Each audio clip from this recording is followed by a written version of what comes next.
살인의 흔적. 2014년 영국 런던의 한 조용한 주택가에서 벌어진 이 사건은 단순한 범죄 이야기를 넘어 영국 사회 전체를 분노하게 만들었습니다.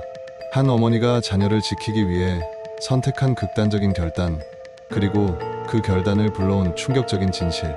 이 이야기는 법과 정의, 복수와 도덕 사이의 경계를 무너뜨리는 사건, 사라 샌즈 사건입니다. 2014년 영국 런던 동부 실버타운. 평범한 서민들이 모여 사는 조용한 주택가에 사라 샌즈는 5 아이들과 함께 새 출발을 위해 이사를 옵니다. 혼자서 자녀를 키우는 그녀에게 이곳은 안정과 희망의 시작이 될 것 같았습니다.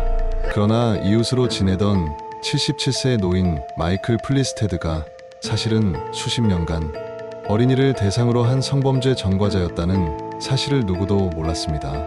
법의 허점으로 과거를 숨기고 새 신분으로 살아온 그는 다시금 어린이들을 향해 손을 뻗치기 시작했습니다. 그의 진짜 이름은 로빈 몰트.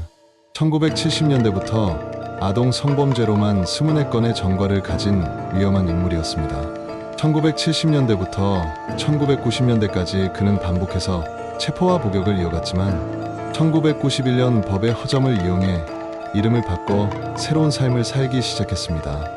그 누구도 그의 과거를 알지 못했고 경찰조차 그가 누구인지 파악하지 못한 채 그는 다시 사회 속으로 숨어들었습니다. 처음에 마이클은 친절한 노인을 자처하며 사라 가족에게 다가왔습니다. 아이들에게 과자를 주고 대화를 나누며 신뢰를 쌓았습니다. 이후 그는 사라의 아들 브래들리에게 신문가게 아르바이트를 제안하며 집으로 불러들였고 이윽고 끔찍한 성범죄를 저지르기 시작했습니다. 시간이 지나면서 아이들은 점점 말수가 줄고 불안 증세를 보였고 결국 사라의 자녀 알피와 리가 어머니에게 모든 것을 털어놓았습니다. 그제서야 사라는 자신이 믿었던 이웃이 아이들을 상대로 끔찍한 짓을 저질렀다는 사실을 알게 되었습니다. 마이클의 수법은 늘 같았습니다. 친절한 이웃이라는 위장을 통해 피해자의 경계를 허물고 일상 속에서 접근하며 아이들을 유인했습니다. 그는 이전에도 수많은 아이들을 같은 방식으로 학대했으며 사라의 자녀들도 그의 오래된 범행 패턴의 희생자가 되었습니다. 사라는 즉시 경찰에 신고했고 마이클은 체포되었습니다. 그러나 믿을 수 없는 일이 벌어졌습니다.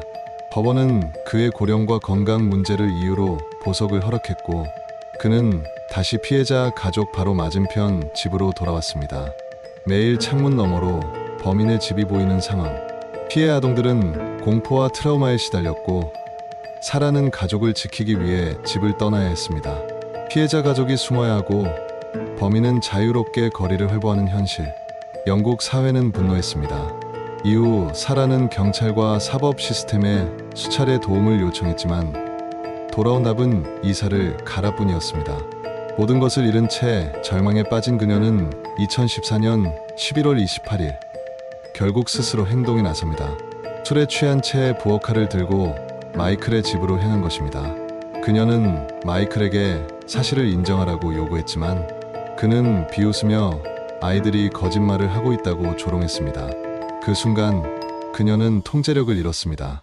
분노와 공포, 혐오가 폭발한 그녀는 마이클을 향해 8차례 칼을 휘둘렀고 그는 현장에서 사망했습니다. 사라는 곧장 경찰서에 자수했습니다. 그 자식 이제는 아무도 해치지 못해요. 그녀의 입에서 나온 이 한마디는 영국 사람들의 심장을 울렸습니다. 사라는 살인 혐의로 재판에 넘겨졌지만 배심원단은 계획된 살인이 아닌 감정통제 상실에 의한 과잉 대응이라 판단의 과실치사로 판결했습니다. 1심에서 징역 3년 6개월을 선고받았으나 항소심에서 형량이 늘어나 7년 6개월로 확정됐습니다. 많은 이들이 법원의 판단에 분노했습니다. 피해자의 가족이 고통 속에 살도록 내버려둔 사법 시스템에 대해 정의는 어디에 있는가? 라는 질문이 전국적으로 퍼졌습니다. 사라는 2018년 가석방으로 출소했고 자녀들과 재회했습니다. 그녀의 세 아들은 엄마를 원망하지 않았습니다. 엄마 덕분에 우리는 더 이상 그 사람을 두려워하지 않아도 돼. 그들은 그렇게 말했습니다. 이 사건 이후 사라는 아동 성범죄자의 이름 변경을 금지하는 법 개정 운동을 시작했습니다. 그녀의 노력으로 2021년 영국 정부는 관련 법 검토를 시작했으며 이 사건은 법의 허점이 만들어낸 비극으로 기록되었습니다. 한 어머니의 절규, 그리고 국가가 지켜주지 못한 정의.